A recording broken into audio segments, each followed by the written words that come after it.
streak. Solamento uno. With Baker getting all first-team reps and an extended week. No, I will Solamente. I'm sorry, Stick to your British accent. You're better in English. Wow. And French. Hopes. You know, God. Hopes are high for the rookie. He's a baby. Wow. But he's not. I'm here for you. What are the keys for Baker in his first career start against the Raiders? Let's talk Baker Mayfield. All right, I see Chris Hansen. Let's talk Baker Mayfield. Let's get to it. Let's just say words. Go start speaking. Here's what it is, Jim. Talk to me. Just don't make any mistakes. And I know that you can't. That's a tall order. No, listen, he's a rookie quarterback. I don't want Baker Mayfield going out there trying to do too much in his first start on the road. So you had a long week, a long time to prepare for this game. Just don't make any mistakes. Because the other quarterback, he's going to give your defense plenty of opportunities to make plays on the ball and steal possessions. Derek Carr is tied for the most interceptions in the NFL. Now, keep in mind, in their 3 losses this season, they had a lead at point in the second half. So, I mean, Derek Carr hasn't played well this year. He's got all those turnovers. You look at what he's done. He's got 3 of those interceptions in the fourth quarter of the 5 that he's thrown this season, and they've been outscored 37-3 in the fourth quarter. So if you're Baker Mayfield, just don't make those mistakes. Be good in sudden change. Now, he got away with one in that Jets game. There was a sudden change after the Robbie Anderson fumble, and then Baker Mayfield threw one in the end zone. Doug Middleton should have caught it from the Jets, but he dropped that interception. Baker Mayfield's just got to take care of the football on the road. That's the biggest thing that I want him to do in this start. And when you mention the Raiders and Derek Carr, this year's propensity for turning the ball over should be noted. No team's forcing more turnovers than Cleveland. Now, you might say, oh, well, they got 6 in the first game. Fine. They got 5 in the 2 games since then. They have forced 11 turnovers this year. So even if the Pittsburgh game's an outlier game, they have repeatedly forced turnovers of their opponent. We saw it last week against the Jets. We saw it in their Week 2 game against New Orleans. Like, this is a team that is, I believe, very good defensively because they can make game-changing plays, turnovers and sacks. Now, they're 30th in the NFL offensively.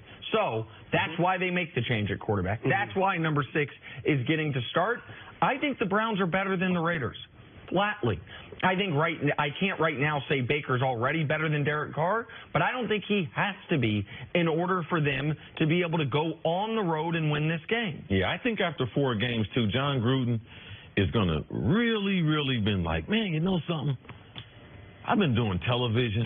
Football looked a lot easier when I was up there.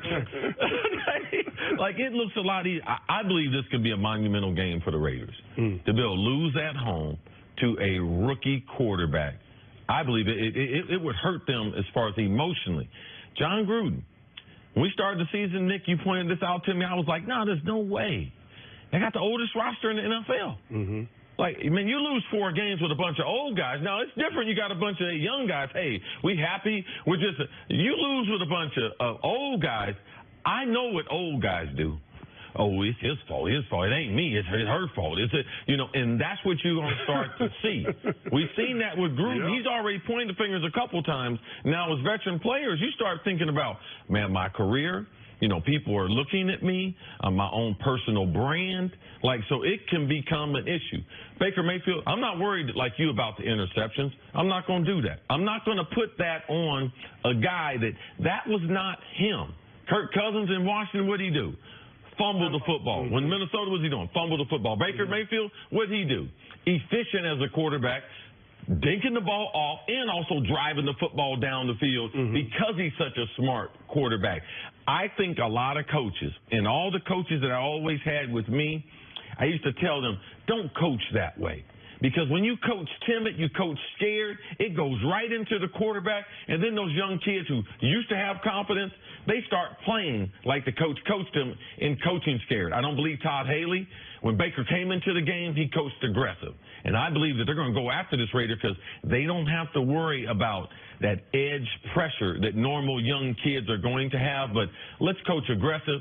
The kid came into the league. He took care of the football. Let's trust him to be able to take care of it in the NFL. I agree with you. I think the less conservative approach, we saw that, and you brought it up a lot, what Todd Haley was doing with Tyrod Taylor, where she wasn't opening it up for him at all. As you saw, as soon as Baker went in, that game changed a lot more downfield. And I think it's something I will not forget. Andy Reid said about Patrick Mahomes early on in the preseason when he said, this guy's so talented. I'm okay with a couple of mistakes. I want to see what his potential is. Like, let me open him up, see what his arm can do, because if you start restricting him and just giving him a little bit, he might not develop as quickly, and I'm just wondering if that's something that you think Baker might fall into as well. Well, I don't want you guys to confuse what I'm saying. I'm not saying restrict Baker Mayfield. I think that you have more of the playbook open if you have Baker Mayfield as your quarterback as opposed to Tyrod Taylor. My thing is, I just want Baker to take what the defense gives him, because that Raiders defense is going to give you plenty of opportunities. And on the other side of that coin, I think Derek Carr has struggled this year just because he understands that offense has to win the day with that Raiders team because they're not very talented defensively. I think I misinterpret that. So also, too, what you're saying is,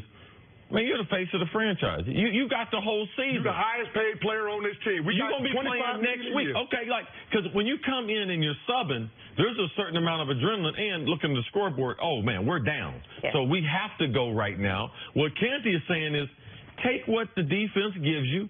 You're playing the whole game. Get involved in the chess match of the game. Okay, I can accept that right there. You know, your defense is going to give you short fields. They're going to create field position. They're going to create extra possessions. So you'll have more opportunities. You don't have to force a ball into coverage when Derek Carr's probably looking at it and saying, I've got to take that chance just because I know my team's not going to have a chance to win unless I can make that play. And amazingly, and I'm saying this about the Browns, if it's close late, you have to love their chances, because it's not – the Raiders this year have scored 3 fourth-quarter points. That's last in the league. And they've allowed, as you were saying, 37 fourth-quarter points. That's last in the league. Ooh. So they are scoring it's 37-3. That's last on both ends of the spectrum.